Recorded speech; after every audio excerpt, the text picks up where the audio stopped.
Ready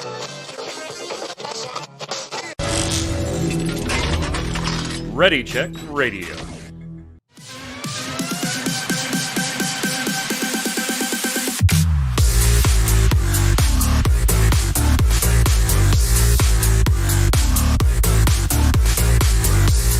What's up, Internet? Welcome once again to the Relic Grind, Ready Check Radio's Final Fantasy XIV Square Enix podcast.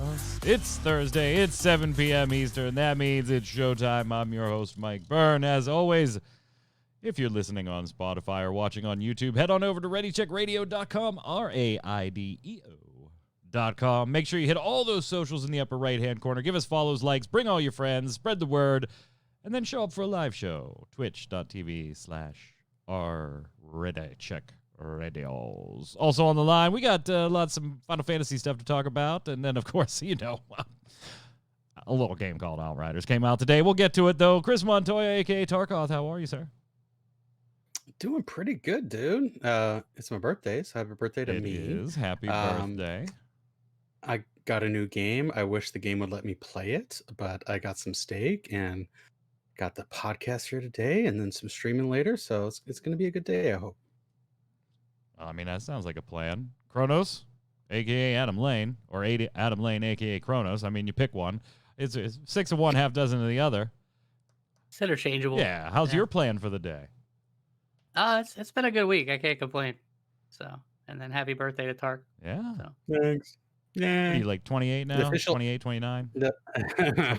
The official answer, for those that have been watching, the answer is old +1. Yes, so. Old +1. +1. Prismine giving you the happy birthday. Zista giving you happy birthday. Square Enix, the Avengers podcast. Mm-hmm. No. Yeah, I'm excited to talk about the compare and contrast between Overwatch 2 and what things they can bring in from Avengers. And I even got my Winston shirt on, so I'm good to go. Let's do this. I kind of hate you and Zista. Gonna be looking for 2 hosts. If you know anything about World of Warcraft or Blizzard properties, hit me up. Contact at ReadyCheckRadio.com. And if you like Final Fantasy and Square Enix stuff, do the same. Got to have a camera and speak English. That's really the only requirement. That's pretty much it. I guess a microphone. I mean, we should put that in there. Like, I have a camera and I speak English, but I don't have a microphone. He's dropping the bar, bro. Anyway, let's get started here. Let's talk about some Final Fantasy XIV first. Not a whole lot. Obviously, gentlemen, we've got the live letter tomorrow. That's the biggie. Tonight, depending on where you are in the in the world. But yeah, very early our time. We're going to have the live letter go live. We'll talk about that in just a second, because bigger than that, FanFest, it's coming. Little over a month away now. The countdown is getting closer and closer and closer. And while we still don't know a lot of details about what's going to be spilled at FanFest, besides, we'll get an announcement on the second new class being created and details on some stuff that are just sketchy at the moment, we do have, gentlemen, a bit of a schedule for the 2-day event. The actual website is updated, so you could check out the FanFest festival or the FanFest page, fanfest.finalfantasy4XIV.com/2021/NA. If you're in North America, change that last couple of characters if you're outside of North America. We got 43 days, 1 hour and 53 minutes. Got a countdown on the site, and then a bunch of the different stage events that'll be going on. So let's, gentlemen, go through these a little bit and see if you expect anything in particular, or if anything stands out. I know it's still kind of vague. Even these notes are still vague. But on day 1, we have the obvious first keynote address. Producer, director, YoshiP reveals new information. I mean, this has got to be the spill all on the new class and all the extra stuff that we haven't received yet, but would have had there been 3 fan festivals, right, Kronos? Oh, yeah, 100% right. I mean, he's going to come out with the t-shirt on, like he always does. Of course. Probably something with the Grim Reaper on it again. And then, he's probably going to eventually spill the beans. I mean, we'll get the extended trailer, right? Yeah, I think, full at that trailer point in time. And then yeah, I mean whatever other stuff he decides to show, maybe we'll get like more in depth look at a 24 man, or maybe maybe they'll announce what the second primal is, right? Because we only know Anima at this Yep. point. Maybe see some more dungeons. Actually, maybe see a little bit more art from some areas. The typical stuff, I think. Just filling in the gaps, I think, is what the keynote address is going to be at this point. Normally they would have had 3 events to spill all this stuff. They had 1, and now this is the second one. I would not expect any 16 stuff. For those of you that like don't play 14, but you're still but you play the mainline series, the non-MMOs, don't look at this expecting 16 stuff. Square is going to have its own additional summer showcase like they already did like a couple of weeks ago. They're going to do another one in the summer. That's where I'd probably expect 16 news. This is so 14 focused. This isn't really Square Enix focused. So if you're just watching this and you're not, a huge 14 person, don't look to this for 16 news. Also on day 1, Targoth, we got the development panel. Join members of the development team as they take you behind the scenes and showcase the work that goes into creating Final Fantasy XIV. I always like these kinds of things, just being a software engineer myself and managing projects and things like that. I really enjoyed YoshiP's, rundown of how he manages projects, even though it was a very dorky thing to like. I'm going to be checking this out too. Big fan of development panels. Yeah, I love all the behind the scenes stuff. You get to know the developers and the people behind the product that you're playing that we enjoy so much. They give us a little bit of their backstories. They tell us what they like, they don't like about their series and their company.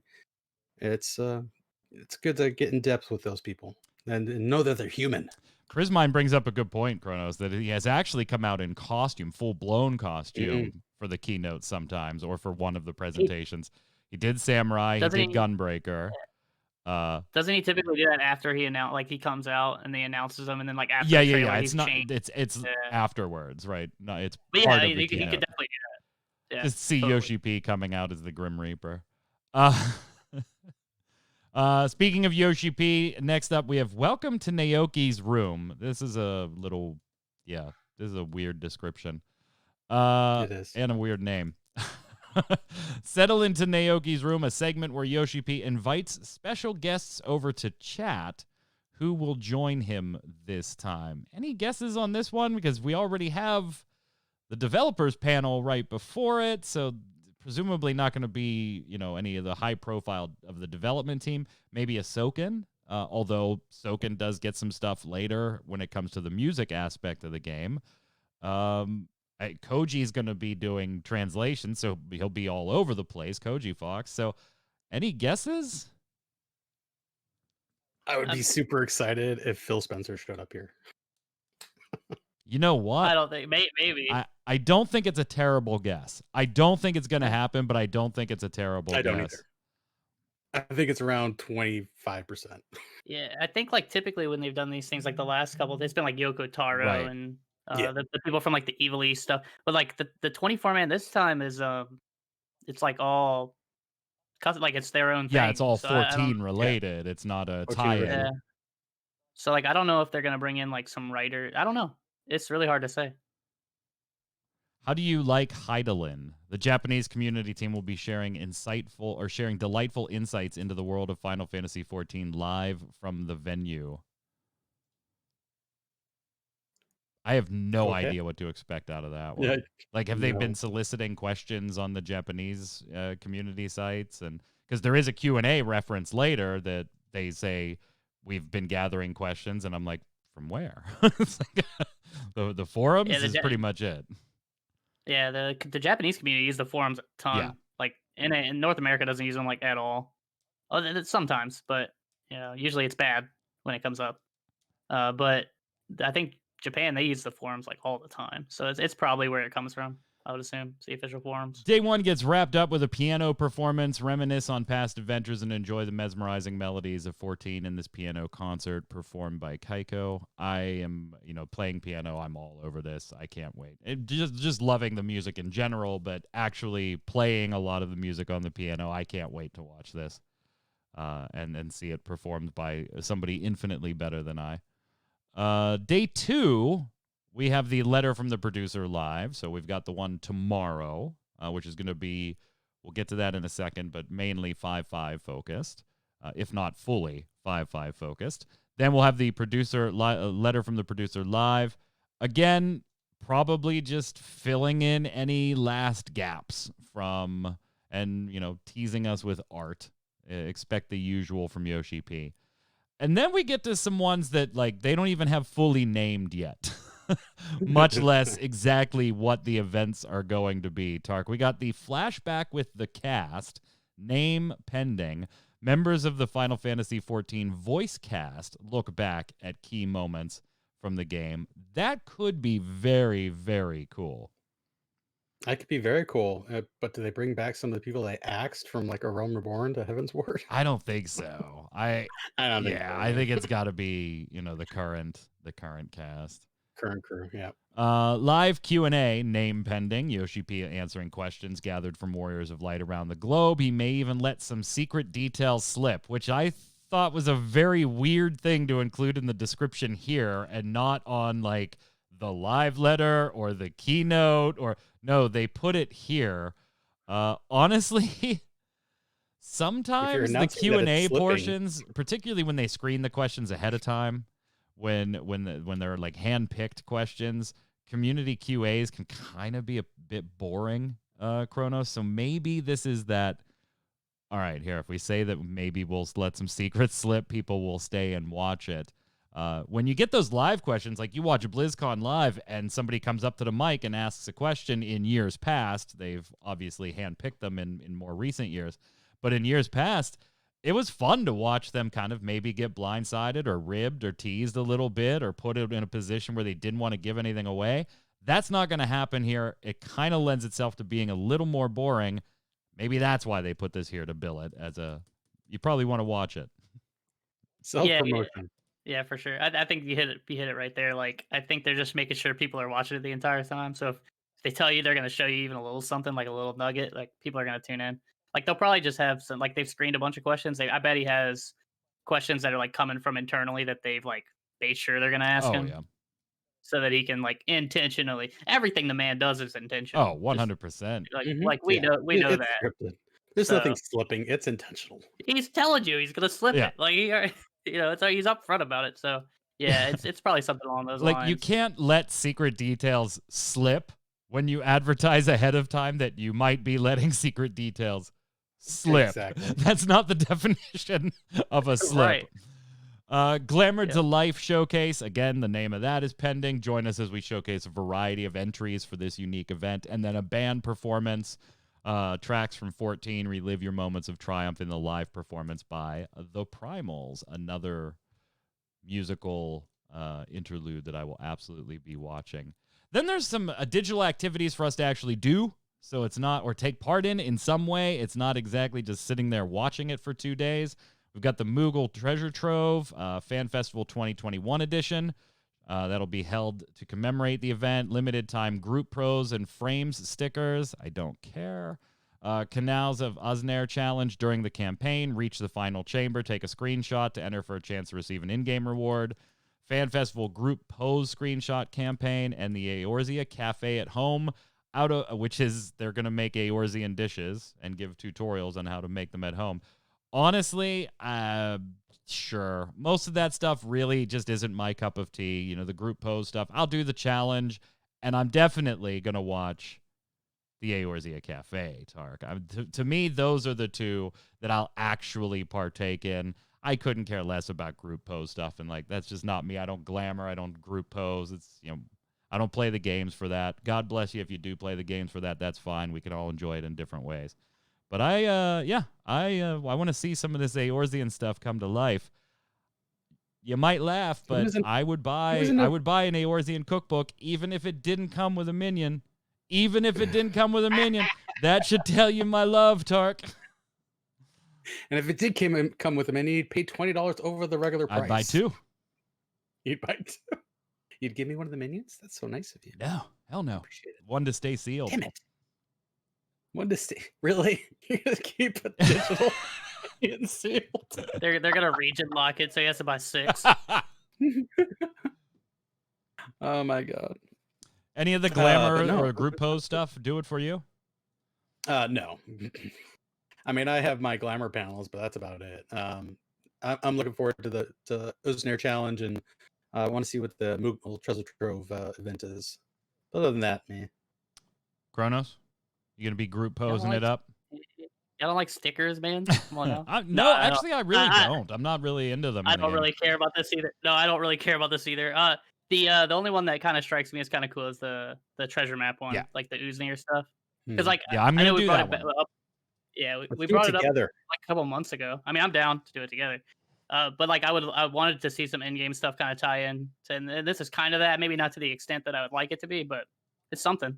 So We talked a little earlier that the live letter is tomorrow, which means 5.5 information. 5.5 information. But we got a little bit of updates to the live 5.5 site, including new pictures and some new panels. It's no longer just a text wall. Still not a ton of information, but new pictures. I'm showing one for everybody here. Look at those lasers. Look at those lasers. Yeah. Dragoon's gone, by the way. Gonna fall off the edge right there. yeah, that Dragoon's dead. Dragoon on the floor in 3, 2. That was what they tweeted, wasn't it? When they sent out the It was, image. yeah. That was from the official 14 Twitter. Looks pretty badass, gotta say. I like it. I like It it. looks cool. My Yeah, only I'm worry, I hope he's not a wall boss, but maybe it's just phase 1. I don't know. Oh, you mean from the edge? Yeah, I don't think so. just like If on you the look, if you look at that picture closely, it looks like we're like almost a there's like near a- fight, right? Where we're on a ring Mhm. around a center hole, like an Ozma fight or the one near boss fight, something like that. You can also see the little like a ring that's like in the front. It almost looks like it might shoot you across. Maybe Yeah. maybe there's 2 sides. But yeah, I'm not a big fan of wall bosses. Is all. I mean, it could still be cool and really cinematic, and that's really awesome. Well, I But mean, it is a trial, so that is kind of what they usually go for, is that Yeah. more cinematic Mhm. Ishgardian restoration update stuff too. I don't know what the hell this is. What is this? What is this? Oh, Celebrate good times. Come on. Carrying some Moogles around. What is going on here? Celebrating the completion. That's all. Yeah, I mean that's all it is. That's all we get from the website is that hey, the completion is done. Boom, here you go. We're gonna celebrate, but I have no idea why we're carrying overstuffed Moogles above our heads. it's probably the. So I don't know if you've participated in any of the fates in there. Mm-hmm. Have you? One. I'm assuming it's going to be like that. Maybe one of the fates is like you're moving really, like you're setting up for the festival and you're just moving Moogles around. Setting up all this That would be- stuff. Setting up the balloons. Yeah. Where's So the many bouncy balloons. house? That's all I want to know. Yes. It definitely cleaning looks it. like there should be a moon bounce house here. Tark, Ew. here you go, brother. PS5 Yeah, open buddy. beta. You got what? 12 days. Yes. The directions on how to get in there are already up, so that you can take your existing account. If you're a current player, you Get ready. are eligible to get into the open beta on a free trial account too, which I thought was particularly cool. I could see a Yeah, world where yeah. they say, "Hey, free trial accounts, wait until it launches." I think it's kind of cool that they're letting them into the beta here. I concur. And from what I've seen, also, this beta is only supposed to last like 2, maybe 3 weeks Yeah. before official launch, which is awesome. Yeah, they said it's just going to be a couple of weeks. So by the end of April, I would imagine. So headed into that kind of makes sense too. That'll have them launching their PS5, a week to 2 weeks prior to their FanFest. So give people even more of the millions of adventurers to come and maybe on in this and is take a just look. weird brain on my part. This PS5 launch then out of the way, then makes room for this Xbox announcement. Maybe, hopefully, we'll see. Cross fingers. Man, you are just holding on. You're just like holding I on am. for dear life. What do you care? I want this Like, as you're many not- people you're- as possible. I want more people. I want this to be more accessible. Does it really need to be more accessible at this point? Like, I'm Yes. totally with you. I want it on all systems too, but I play it on PC. When I'm doing dailies and bullshit, I'll play it on my PS5. If I just want to like chill in the living room or whatever. We've talked about that before. But honestly, like if you wanted to play 14, you've already played it at some point. Granted, there are people that don't have a decent computer and they rely on consoles and they have a very particular console or a budget restriction that they're just doing the Xbox. That's fine. I'm not negating the fact that there is an audience that only games, if you line up PC and PlayStation 5 and Xbox, they're on the Xbox and that's it. Yeah, there is that audience. But if you really wanted into 14, you're already into 14. Yeah, they'll get some new people, but I don't think it's going to be millions and millions of people or anything like that. Why not? Be hopeful. It's not about being hopeful. The game's doing fine. I know it's doing fine. It's not about being hopeful. If you are in that audience, fantastic if they announce the Xbox for you. I just don't think that audience is super, super, like, big and I don't know. Kronos, am I nuts? Like, it's been 8 years, right? I mean, if you... Yeah, I think most of the people are already playing. There is like a small audience, like you said, that probably will hit that. I think most of the people that are going to buy it are going to be people that own like a PC and an Xbox. It's going to be like stupid-ass people like me. Yeah. Yeah. That will buy a third copy of the fucking game. Funny story, I actually already have 3 copies. It'll be the 4th copy because I own it on Steam too. Because there was a time that you could play through the client or Steam on the same account. That is no longer the case. Really pissed me off. Wish I wouldn't have bought Shadowbringers, but yeah. Anyway. Do you have a sealed copy too? Yeah, I do. I do. Gotta keep those minions in. I didn't count that. I meant like registered on my account. How many boxes have I bought? I was clarifying. Prismine saying, a person that can only convince them to join if it's on an Xbox. 10-1, they're being a dick, and they're not going to play. They're telling you, I'll play when it comes to Xbox, and when it comes to Xbox, and be like, shit, now what do I say? I don't want to play that game. YoshiP, around the live letters and around the FanFests, does a lot of interviews. Turns out we got a couple of them, actually, ahead of time, ahead of the live letter. We anticipate some more early next week as well. Credit where due, these translations come from LKN111 over on Reddit. And this is a combination of some interviews, mostly with Famitsu, but a few other sources just kind of thrown in here. And so here's like the highlights. Gentlemen, tell me what you think. On the main story featured in 5.5 will start from Fandaniel's appearance in Alamigo Hanging Gardens and chasing Lunar Bahamut, which we kind of expected from the video.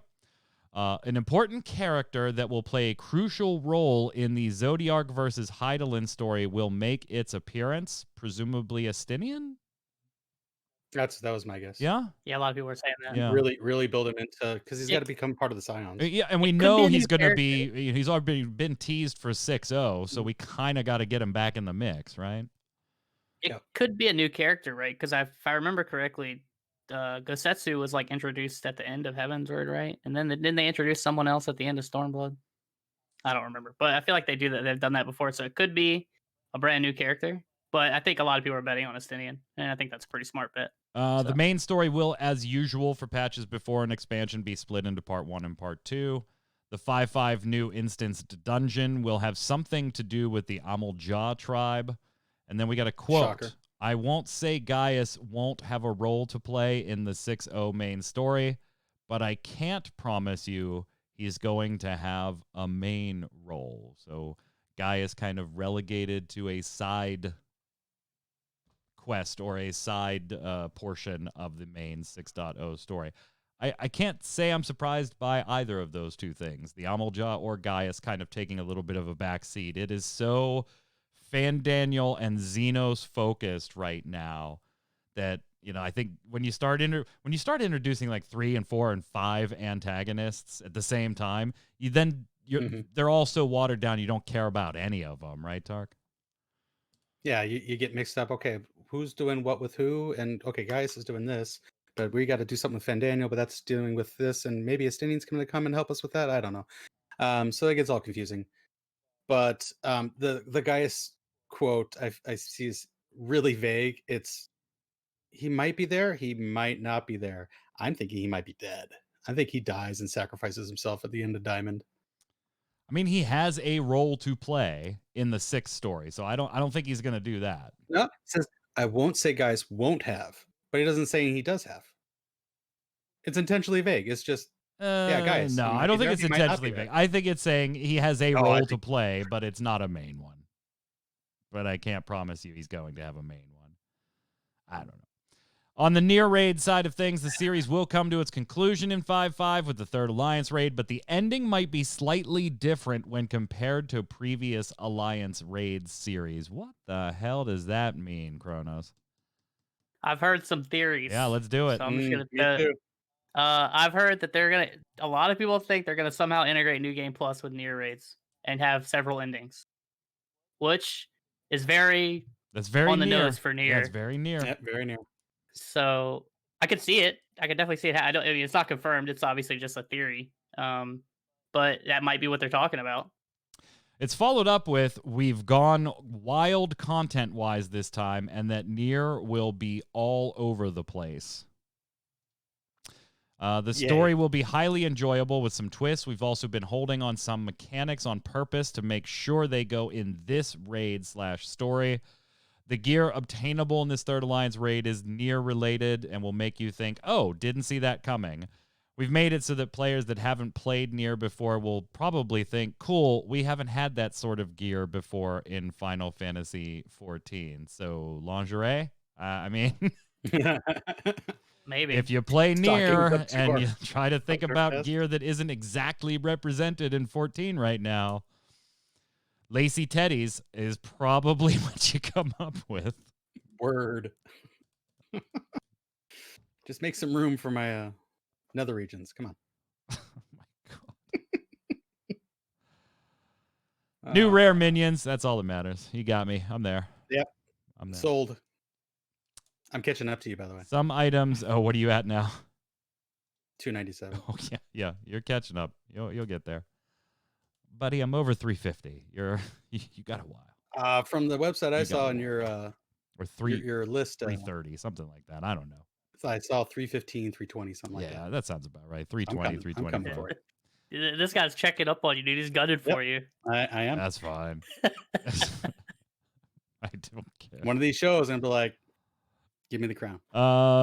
There's a crown because I don't have it. Yeah, it's a Moogle crown. Some items that were hard to obtain in the previous Nier Alliance raids will be easier to get. Job changes. Yeah, like the minions. This is no major job changes until 6.0. But in 5.5, because of the Ultimates postponement and the fact that there isn't a very high difficulty content piece being added here, they are going to start tweaking some numbers. They're not reducing them, they're just raising them. And in particular, they're looking at melee DPS. There's some jobs that have a hard time fully unleashing their potential. We're going to cover up with numbers where we think they're lacking. Now, I wouldn't get too thrilled if you're melee DPS. This doesn't mean you're getting... If you go look at the original interview and get a little more context about that statement, it's kind of coming from E12 Savage and the melee DPS numbers in E12 Savage in particular not being so hot. So this isn't like they're nerfed across the board, we need to make them better. This was the context of the conversation was a very limited discussion, so I don't expect a whole lot here, Kronos. Yeah, it's really just, I think they're just doing some buffs to make people feel better before they overhaul. So and all the numbers get smaller. Pretty much, yeah. Like you said, like there are some melees that like slightly underperform, mostly Dragoon and Monk right now, and then probably Bard will get some more potency changes. It'll probably be those three, would be my guess. Do you gentlemen have a guess about the Unreal trial? Like your own personal guess, not something you've read online? Because I'm going to give you what was said about the Unreal trial, and we'll see if you guys have guesses. I only have one. I've already read what they said.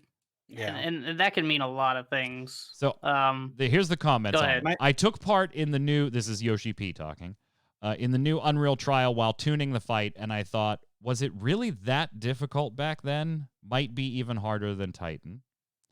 It will be a trial that has main tank and the off tank have important roles while healers have their own mechanics. DPS will also have to think about how they're moving, and it will be expected of them to be careful about what's happening around them. We realized this might be as difficult as a Savage trial, so we actually tuned it down a little bit. Any guesses, Tark? Any guesses? My guess is Ifrit. Kronos? Got nails. You got searing winds. You got flame breaths. Fits the bill. That's been the popular guess. My worst nightmare is that it's Moogle Mog. I really hope it's not. That might be the one I skip out on. If I had to guess, I'm still gonna stick to Ramu. I still think it's gonna be Ramu. I would love that. I think Leviathan has a shot here too. That would be cool. If you think about main tank and off tank having stuff to do, because you get the two different targets for the melee and the range magic, right? Then you've got the healers having their own mechanics to do, or their positioning, and the DPS positioning becoming important. Otherwise, you get scooped off the ledge. I don't know. There's enough there that it could be a couple. God, if it was King Mog, oh. I really hope it's not, because here's the thing. Like, that's rough. That is another one. I didn't even think of that one. That is one where it's like both tanks have responsibilities, but healers don't really have a mechanic in that fight. Not really. No. You only really have to like dispel like the charm. Yeah, thing, yeah. The tethers. It's nothing really crazy. Like the Searing Wind's more obvious, and like the Briny Mirror from Leviathan. I hope it's Leviathan. I love Leviathan. Oh, Leviathan would be fun too. Yeah. The only reason I don't think is because he talks about like he does like say like, was it really that hard? And I don't know. Like Leviathan was always pretty easy. I felt. Whereas like I don't know, Ifrit was kind of somewhere in the middle. Mog is hell. Like I don't know how much y'all remember. Mog sucks. Yeah. Like that would be. I cannot imagine Party Finder doing Mog. Everybody's gonna be killing the wrong Moogles. Oh yeah. Like gathering and crafting. Burning one down at a time. Ooh. The new high-end crafting content will be extremely hard if your gear is not melded and optimized. You'll have to think turn by turn about your next move while crafting. Rewards will be glittering main hand tools. No new gear for crafters and gatherers in 5.5. New titles for big fishers, and 5.5 will feature new custom deliveries in the firmament. The new character will be very unique and will be related to Ishgard's high houses. Ooh. Do we get a free mount like the last one? That'd be nice. No gear, though. No gear. And I doubt they'll do a mount again. Save the Queen. As of today, the number of players that have cleared Castrum and finished the quest is more than 4 times higher than the number of players who cleared Eureka. Almost 50% of players are actually playing Bozja content. And you know what? I still think Bozja has a lot of room for improvement. It's a huge step away from Eureka, which I just found unplayable at a certain point, even though I hunted NMs in 11 for days. Eureka I couldn't get into anymore. Bozja, I have done more Bozja than Eureka. I am in this category for all of these stats, but I still think there's room for improvement on this type of content. I see lots of heads going like this, Tarkoth. What you got? Yes. No, I totally agree. I feel farming clusters, the ranks are easy to understand. The critical engagements and skirmishes are a lot more enjoyable than whatever was in Eureka. It's just an overall much better experience. I know there's hiccups with Castrum, but that seems to have been ironed out. I've gone through quite a few different runs, and it's been quite enjoyable. I enjoyed it so much more than I ever did Eureka. Kronos, yeah, it's about 4. We have heard the feedback regarding the fact that items needed for the resistance weapon are easier to get outside of Bozja than inside it, and are reflecting on it. We said that on the day it launched. On this show, I said that very sentence. it's good that they're reflecting on it, but I think it's too late now, right? I mean, sure, you could tune it a little bit, but is there really a point at this stage? The people that Not wanted to really. grind it out very quickly, they're done. They're done. Right. You know, they're going to be moving on into the final step in 5.5, and they don't care about this anymore. If you like doing Bosja, it's not a problem. If you don't like doing Bosja, there's a faster way to do it. I don't know. I think it's just how much faster it is. I mean, Quite you're right. bit. It's definitely a little too late because like I've done a lot of Bosja, and yeah, I got like a little bit surplus of like those things. But if I had just been doing fates, I'd have tons of those items. It's like more than double faster to do it outside, which just doesn't make sense because I don't know. You want it to be faster inside, right? But I like the fact that it's outside because you want that outlet for like maybe when the expansion or two down the line. Yeah, people I mean, are coming and back they used it to Relic. flood the Heavensward zones for the new trial people. Yep, and maybe that was why they made it easier because they wanted more people. Because other if they hadn't have done that, right, you could say that maybe more people just go to Bosja. Yeah, and you don't really populate those zones, so maybe that was the goal in mind, and now they're going back and fixing it. So I don't know. I'm glad they're at least acknowledging it, but it is a little late. The new field in 5.5 called Zadnor will be content-wise pretty much as big as Bosja. Will feature new CEs and duels. And we're talking about getting a pity system when you aren't the one picked for duels, that your odds for the next duel draw will be a little better than that previous one. So the longer you go without participating in one, the greater your chances of being pulled into one. Content similar to Castrum in that you have to attack a fortress. Rewards in Zadnor will include gear and mounts, ? Will include something some players will want at any cost. That's an interesting way to describe a mount. It doesn't even matter what it is. Kronos, you're going after it. Yeah, I'll have it in a week. Just give me a week. Hardcore go. Debram Savage will not be tuned down gear-wise. However, it will just naturally become easier because there'll be new lost actions and a new resistance rank cap. And the number of this is big. The number of players needed for tackling DR Savage will no longer be 48. However, because we're removing this restriction, the fights will be harder. We're hoping that by lifting the 48 players restriction, more players actually attempt the content, and the next step will be the last one for the resistance weapons. Its strength will be similar to that of the previous last stage relic weapons. That last part, I think we all expected.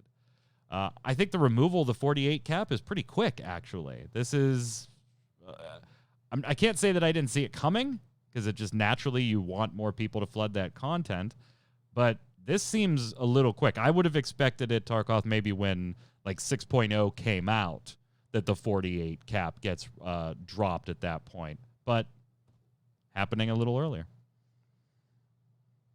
I think 6.0 would be a little too late because then everyone's dealing with the new content and new expansion, all the hypes around the new stuff. So it's harder to... Right, so that's when you remove the cap requiring such a large group of people to do the content. Yeah, I think they want to push people to do it now while it's still relevant is the issue. We already talked about restoration. Anything else on here? Oh, PvP. They did talk about cheaters. Oh, yeah. So there were It was in PvP. Yeah, in PvP. So there were PvP cheaters apparently playing with the packets. And they were overwriting the data in the packets and putting themselves in walls. Basically, YoshiP and team couldn't really figure out what the purpose was besides to harass normal players. Like, there really wasn't a benefit to what was going on here. And they were able to see their internet connection and IP and ban some accounts. And they do say that they're thinking of this as something close to obstruction of business and are currently discussing any measures that might be taken. I don't know. Obstruction of business might be a little severe there. Yeah, that's threatening legal action. That's a little severe. On the miscellaneous side of things, there's a trend lately in real life people camping alone. So as such, they're adding a bonfire minion. Whee! Yes. Nice, more minions. Can't say anything about the new instrument yet that's going to be added in 5.5.5, Part 2. Making changes to triple triad so that it's easier to use 4-star cards. Finally? Has it Question mark? taken this long? Because he said that before. Yeah. He said that before. They're just baiting you. No allied beast tribe quest this time around, which some people were surprised by, but I wasn't. I kind of like, and the reason was they talked about this a little more was like, it would have felt crammed. Like they just didn't have any good side story content piece to put around a beast tribe, and it would have just felt forced, not crammed, forced. Which, you know what, I can respect. There's so much other stuff, daily shit to do in Final Fantasy XIV. I'm kind of okay with it. Because the game can, in these long days of the .4, .5, .55, just kind of turn into a chore list each day. You're only logging in to get your Final Fantasy XIV chores done. Spent money to make the G Warrior. Seriously, can't use it just one time. We're going to do something else with it, too. I'm not surprised by that at all. G Warrior versus Lunar Bahamut, maybe? Maybe. No, it's cool. it's in the diamond weapon fight. It's gotta be in the diamond weapon fight. Yeah. Check this out. You guys feeling a little crafty? Want to make some egg cozies for Final Fantasy XIV? Egg cozies for Easter? I didn't even know this an egg cozy was a thing until you said this. Well, they used to be. They're like weird. They used to be teapot cozies. Is like where this whole trend started. But yeah, somebody's in Australia making these. Put up the patterns. So you can check out Kotaku's Australian site. To give credit where due. We've got, who are these from? So riffing the Australian branch of Final Fantasy XIV is teamed up with the Aussie creator Natalie Schwarz, the creator of Little Cozy Things, and has given all of these patterns online and what materials you need if your eggs are cold, I guess. If your Easter eggs are cold. They're cute as hell. Look at the little Namazu back there. They're cute as hell. Spriggan. And don't forget, of course, we've got the live letter tomorrow. We'll be talking about that on next week's show. Yeah, should be good. I'm very excited for a new dungeon that I'll be excited for 10 times and then not excited for ever again. But you'll always have Matoya's relic until the expansion. So yeah, that's true. Be happy for that. Be still my heart. Thank you. Thank you, Targon. What else we got, gentlemen? Oh, yeah. That game came out, huh? That game came out today. Noon my time, 9 a.m. Tarkot's time. Outriders came out. Now, let's just say it's been okay. There's been some issues, let's say. Yeah, just a few. And apologies to our Twitch viewers on the recording. You guys are all fine, but apologies to Twitch viewers. Apparently, Twitch disconnected and reconnected us, so we'll be right back for you Twitch viewers. Yeah, we've got a couple of known issues. One, both of which have affected me. I don't know to the extent of YouTube, but we'll get to it in a second. We've got the no HUD, the HUD disappearing. And then this afternoon, things started getting a little dicey on sporadic connection issues for people. I got hit with both. My HUD, that one hasn't been too bad for me because just bumping myself out to lobby and coming back in has generally fixed it. I think only once that didn't fix it. For the other one, though, I couldn't play for about 2.5 hours. I played for an hour or so, and then I got bounced and couldn't get back in for about 2 hours, so I just kept watching their Twitter. They said it was fixed, and it was, and I was good. So I was back in about an hour before the show here. Looks like we're back on our Twitch viewers there, so welcome back to our Twitch viewers. YouTube viewers, you never left. Congratulations. So both of those affected me, but other than that, seems to be pretty smooth when I'm actually in-game playing it. The one thing I did like was that it seemed to, when I got disconnected and then a couple hours got back in, I was still at the same like middle part of the segment of the mission that I was on. I didn't have to restart the entire mission. I was like, oh, okay, that's pretty cool. That's pretty cool. I fully expected to be like, shit, I got to clear that first barracks thing or whatever it was again. How about these issues? Are you both getting them? Were you lucky and dodged them? Kronos, I think I saw on Twitter that you were getting hit pretty hard with the connections one or with the HUD one missing. I got hit with everything that you just said. Oh, yeah? And then even when I reloaded back in, I had to redo things. Did you really? Oh. Ouch. Yeah. So I don't know if like I didn't hit the checkpoint that you hit or something. But I had to redo stuff that I had already done. I made the mistake of I was like, you know what, I'm gonna play another class. So I'm gonna start over. Try to catch up with my demo character. Right. I did not catch up with my demo character. I didn't have the luck you had. Like I would leave the lobby, come back into the lobby, and my HUD would still be gone. I would reload the game. I'd cut the game off, cut the game back on, still gone. The only consistent fix that I found for it that people were saying online was I would set the checkpoint to a previous chapter and then come back to the chapter I was on, and then it would be there. Oh, geez. But then I took a break because I was pretty busy today doing some other stuff too. Like so, I had like kind of hours where I'd play and then hours where I wouldn't. Right. When I took a break and then cut the game back on, HUD was gone again. Oh. So that was kind of frustrating. The thing is, when I get to play the game, it is enjoyable, and I'm playing Trickster. I know Tark was playing that class when we were playing together, and I'm having fun with that when I get to play the game. And then I got booted off several times, and then I finally saw on Twitter that they were just kind of trying to solve the network things, and I saw about an hour before, but I haven't played since then. That they said they had kind of solved it. Yeah, I'm still rocking so the better. Pyromancer that we did during the demo, or the Technomancer that we did during the demo stream that the three of us had. Still enjoying it quite a bit. There's still like odds and ends. Like they did. Thank God they added a check multiple items to dismantle.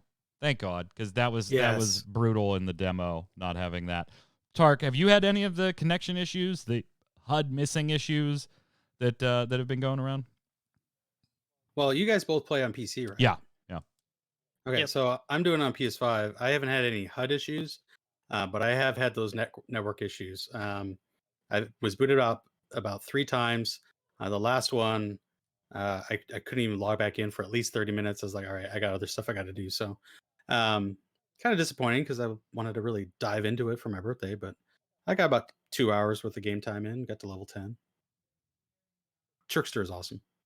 I mean, it's definitely fun. Definitely fun. And the day one patch does take care of a lot of gripes in there, like the check all to dismantle thing. One thing they said that was that they addressed, they couldn't take it out entirely, but they said in the patch notes they addressed a little, as much as they could right away, is the stupid cutscenes being in shaky cam. Is annoying. It is annoying as hell. Like it doesn't. I know some people it like bothers as far as like a vertigo thing. Me, it's just annoying. You know, I'm not getting dizzy or anything watching. It's just annoying and irritating. Yeah, I'm not here to watch Blair Witch Project. Yeah, I don't know why they went with that aesthetic choice to begin with, and now having to try and scale it back a bit is going to be very challenging to get that out of there entirely. And honestly, I mean, it says that they reduced it in the patch notes, but I can't tell. Like, I can't tell if there's really been any change. I noticed a little bit, just a smudge, but it's still kind of janky. Are you guys like doing all the dialogue options when you're talking to people, or are you just kind of like main questing it and going? I'm the main quest guy. You're the main quest guy. I want to get to the end.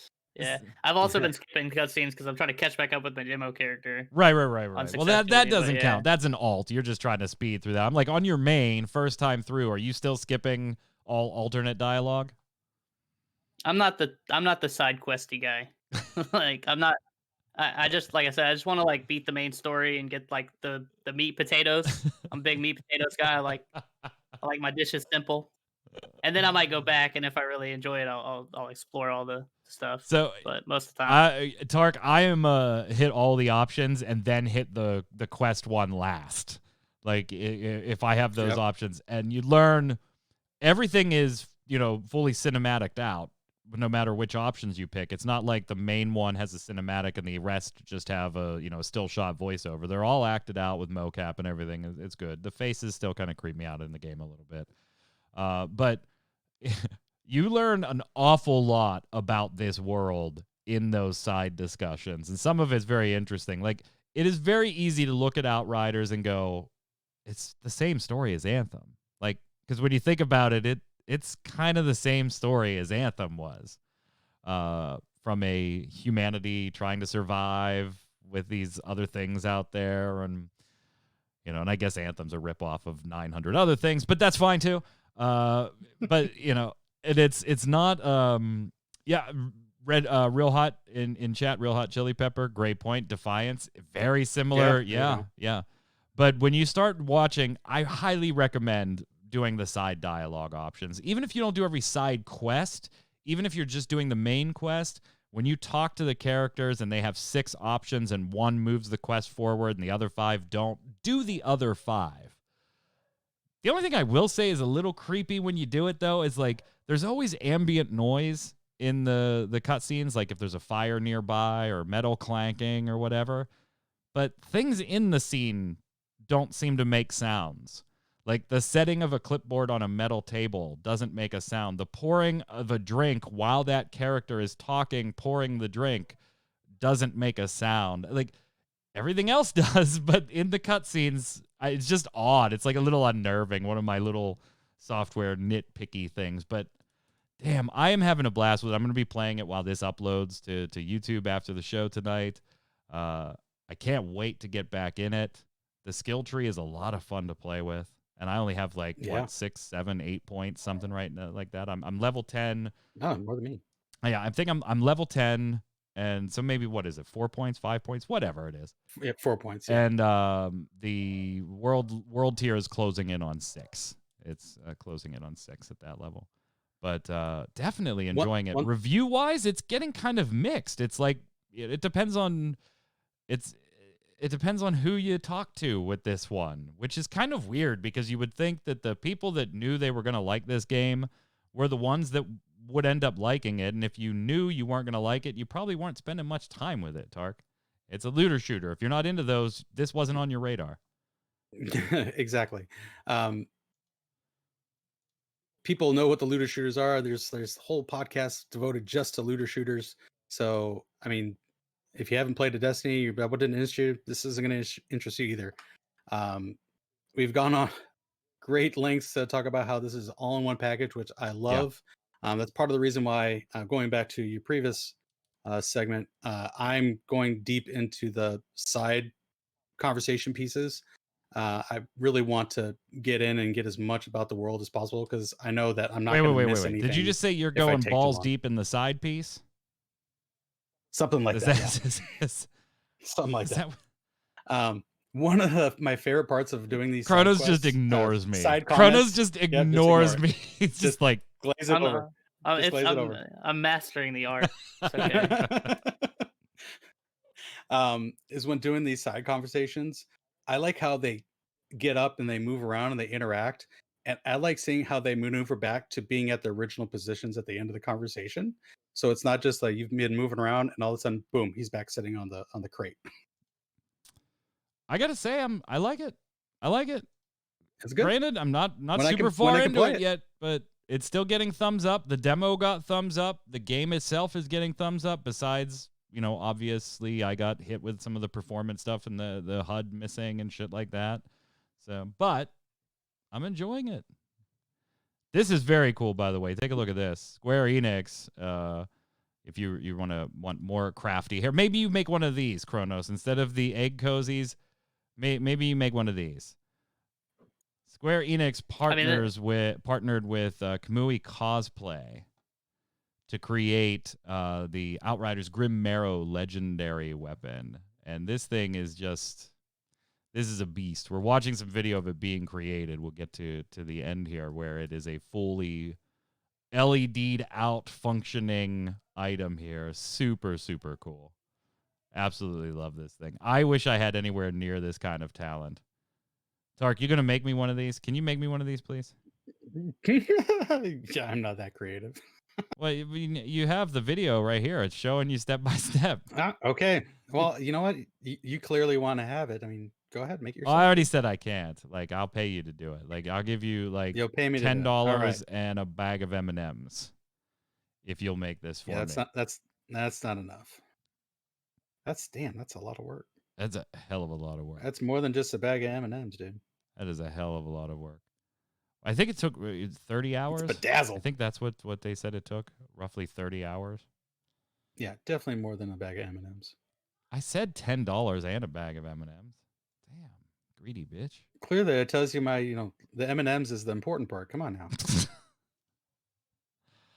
now. Hey, be careful, ladies and gents out there. Yeah, they're peanut M&Ms. They're not the cheap ones. Be careful. Fake Aeriths on the market.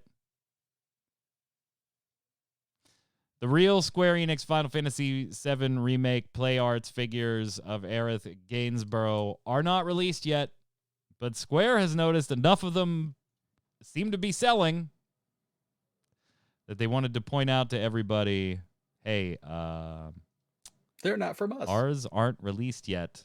Please stop buying the fake ones.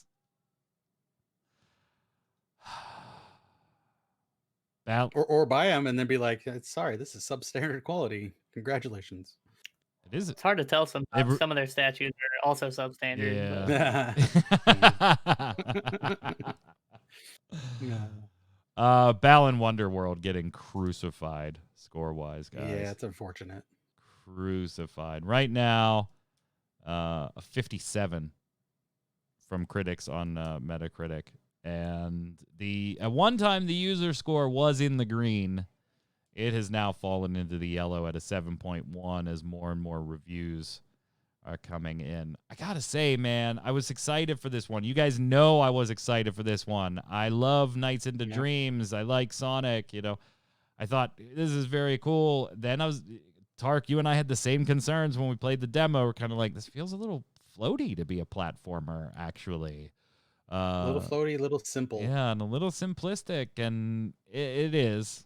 It is. So I did not pull the trigger on release day and buy this after playing the demo. I'm going to be waiting for a sale. I do want it just for the art aesthetic. I want to play through it and watch the little animated cutscenes and dances and all that stuff.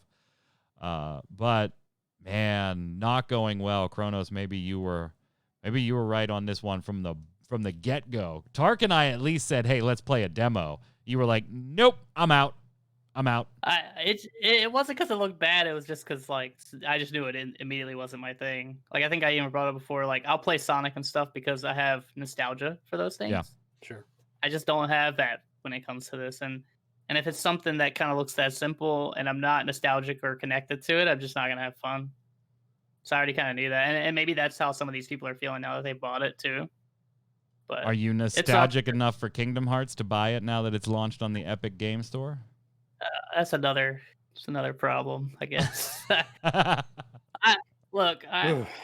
know we're gonna talk about this more in a second. I have a love-hate relationship with this. Yeah.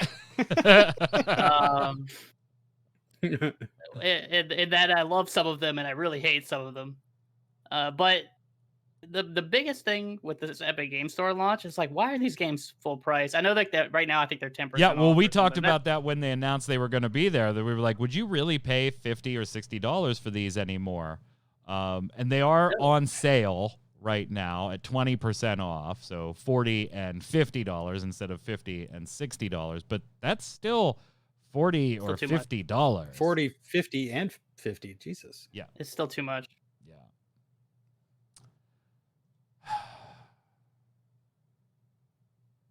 Tarkoth, you got some more Project Triangle strategy info this week, though. Nice. I'm looking forward to that game. Absolutely. There was some cool questions. It was an interview with Game Live Japan for producer Tomoyo Asano. And some of them were just general questions, but the ones that really stuck out to me was they asked, what's the estimated hour count, do you think? Because the branching routes in the story in the little demo portion made you kind of want to go back and play all of them, right? So what would the replayability. estimated hour count be? And they said, as for game time, still up in the air. We always aim for around the 50-hour mark, but it never seems to turn out that way. And they are planning to have multiple endings. Multiple endings. The demo presented players with tough decisions. Like, Tarkoth, which one did you take here? Protect Roland and fight, or surrender him to the enemy? I protected him. I wanted to go back and play it again. I just haven't found the time to say, peace. We're going without you. But I protected him the first time. They said different members of the team got to try the game at different points, but as of March 2nd, the survey looks like this. Played both paths, 29% of the team, gave up Roland, 8% of the team, and protected Roland, 58% of the team. They're also going to be polling us, the players, on that same choice as well. So if you played, get ready for that one. What character is the most popular among the development team? We love Corentin's Wall. Laughs. LOL. Why does Maxwell have a mask on? I don't know. He's shy, or he's a huge show-off. One of the two. He's a dragoon. And here's a little hint for you if you're waiting for this one. The game won't be out anytime soon, but when can we expect some news about it? Hopefully before it gets cold is the answer. So sad. So it's a sad answer. Before winter. So October. We'll get more news. I could probably see like a September. It may be October. Yeah, now because you have the Square Enix presents things in the summer. So if they do another one after that, that'd probably be like October-ish. Well, September would make sense. Tokyo Game Show. Yeah, that's true too. At the old TGS. Oh, by the way, E3 changed its acronym, right? You guys know that it's not the Expo anymore, right? I did not know that. Yeah, fill us in. Oh, wise one. It's what is it called now? It used to be the Electronic Entertainment Expo. Now it is called the Electronic Entertainment Experience. I know this isn't exactly Square Enix related. E3, right? It's still E3, but it stands for something else now. And they're talking about selling, because a lot of this is going to be digital, right? They're talking about selling a service where you can get access to the demos and such remotely via, cloud gaming, and I don't know. That could be cool. Could be, but it's going to be overpriced for what it is. Oh yeah, very overpriced. I mean, an E3 ticket in general is overpriced to begin with. Yeah. I remember the days that you couldn't get into E3 unless you were press. Yep. I also remember the times that you got paid to beta test, but God, I'm old. Yeah. Let's slide over and do Love It or Leave It.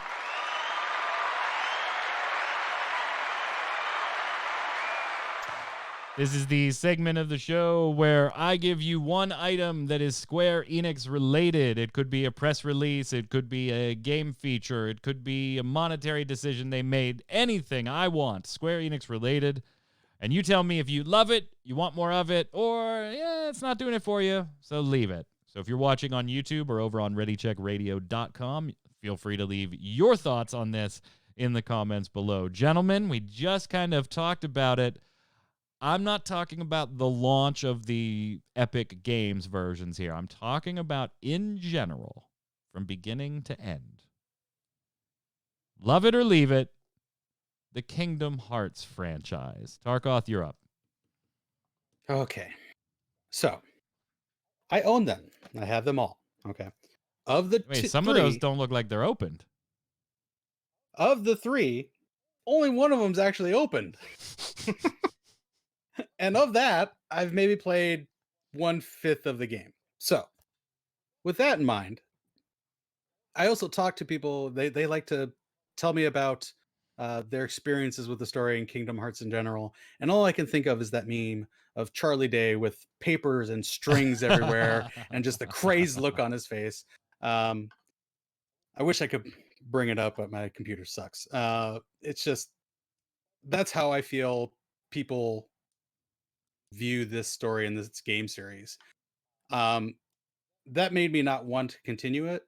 But now that I've been playing Final Fantasy VII and I'm excited about how the craziness of that story can now move forward, I'm thinking about going back to it. just to see what kind of crazy crap Nomura can come up with. That and how do you not love Disney? Disney and Final Fantasy together. That's such a awesome experience. So I'm going to love it. Wow. Bought them Yes. all, opened one, and love it. Okay.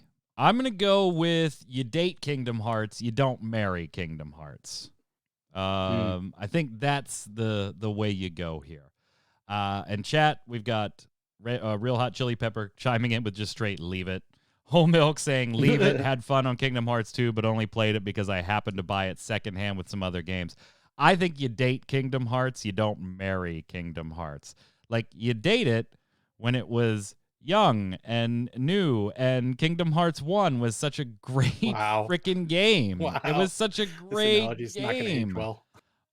And then Kingdom Hearts 2 was good. Was good. And then all the side versions and the 3, and it just went nuts. And I think you just call it a relationship there. And you just say, we had something special. It's not me. It's totally you, Kingdom Hearts. And this relationship is over. So if I have to say as of right now, I go leave it. If I think back and I get to pick individual titles, there's some that I would say love, like the original Kingdom Hearts. Maybe even Kingdom Hearts 2. But overall, as a series at this point, I think I got to leave it. Kronos. Yeah, you're pretty. Those are pretty wise words, I think. Honestly. What, date Kingdom Hearts, don't marry Kingdom Hearts? The fact that Thorgal said he had every game and he only picked up 3 games, like, kind of blew my mind because there's like 70. There's like 40. So this is all in one. All in one. They're all in there. I know what you think you have, but trust me, it's not all there. You think you own them all. I mean, you have most of them. They are almost every single one is in. And He's looking at the back of his boxes, reading them. I'm looking at the back. I'm like, yeah, there's like, I got 7. So there's 7 in there. There's some of them I think in there that only have like the cinematics, like not the game themselves. Okay. Gotcha. But it's you don't need to play those games, and honestly, you just keep them sealed. If you've opened the first one, I think the first one has 1 and 2 on it. You're good. Like Prismind, I think Prismind is saying like exactly what I think a lot of really deep Kingdom Hearts fans are. Like, I think it's almost like Stockholm syndrome at this point. Like, it is. You've invested so much that I love it. Damn it, I love it. I'm so invested in this that I can't possibly look back their investment. Right on those hours of my life and go, they were misspent. They were misspent. I'm gonna say that I love it. Because I feel like I have to, because I'm one of those crazy Stockholm syndrome people. You're the Charlie Day. Yeah, I'm trying to find Carol in HR. She's still eluding me. The first one I really, really like. Like you said, first one's probably my favorite. Second one, also, I still think is extremely good for different reasons than the first game. Birth by Sleep is a good game. Everything else kind of sucks. For different reasons. I will say, though, if they make another game, we can come back to this topic, and I promise you I will leave it. Because the series, to me, needs to die. Like, it needs to go away, and I hope Nomura never comes back to it. If they make another game. After I buy it and play through it, we'll come back to this, and I'll say leave it. You're not wrong. You're not wrong in what you're saying. That's what's going to happen. But, I'm not going to enjoy myself while I spend that money and then play that game. Look, I'm real with myself. I know how it works. It's gonna be the only game he'll buy in person for like the last 5 years. He'll just go and ask a Best Buy employee to beat him to death in the aisle. Hey, I'm about to buy Kingdom Hearts 4. Can you just punch me and throw me back in my car instead? Yeah, thanks. All right, chat. You let us know what you think in the comments below on YouTube or on ReadyCheckRadio.com. Whether you love it or leave it, the Kingdom Hearts series. If you're watching live on Twitch, don't go away right after the show. We'll do a couple minutes post-show, wrap things up, and then we go dark for 20 seconds or so, and then we come back up with Miss Faye Death. How are you? I'm well. How about You got the Magic stash Man? on. That means this We do. must be. We have an epic stash. This must be an Outer Worlds night. It is because, I like hanging out with you guys on a stable stream. And until we get some more tech stuff figured out. It's a good thing we have a ways to go. But you got the stash ready. I'm sure chat will bring their stashes too. You got like a blue thing on too. What is that? Yeah, we've got getting the lighting situated. Got those fancy LED lights that can change color. So we're in the fishbowl this evening. Very nice. Very nice. We'll see you shortly. Hang tight, chat. Don't go anywhere. Faye Death will be right back. And we'll be back next week for another Relic Grind on Thursday. Don't forget, if you like Blizzard, check us out Tuesday night, 7 p.m. Eastern for Snowbound, the Blizzard podcast. And if you like gaming in general, Saturdays at 7 p.m., we do Gaming Gumbo, our weekly gaming wrap-up, in addition to all the other streamers, including Faye, that volunteer their time to stream for your pleasure. Thank you so much. It is much appreciated by me and all the viewers. Until next time, Kronos, where can everybody find you? So same as always, Twitter below. Follow me now until Kingdom Hearts 4 comes out, where I cut off all social media, and I'm done with everything. Tarkon. So. You're muted. Damn it. I was reading this April Fool's Famitsu thing, and I hope it comes true, man. Kamala Khan and Takon riffs in Overwatch 2. That's going to be pretty exciting. I kind of actually hope that happens. But you can follow me at Tarkoth Gaming on Twitch and Twitter, and this might be my last weekend on Ready Check Radio. It's really hard to troll me when you end up being the one muted while you're trying to troll me. Yeah. Shut up. This might be my last weekend on Ready Check Radio, so feel free to join me for some Dragon Quest XI before I'm never seen again. I'm Mike Byrne. You can follow me right there, Magic Man 1, but more importantly, follow at RC Radio, RAITE, so you know when all the shows go live. Until next time, gang, stay safe. Let's see you on this fucking server. I'm out of here.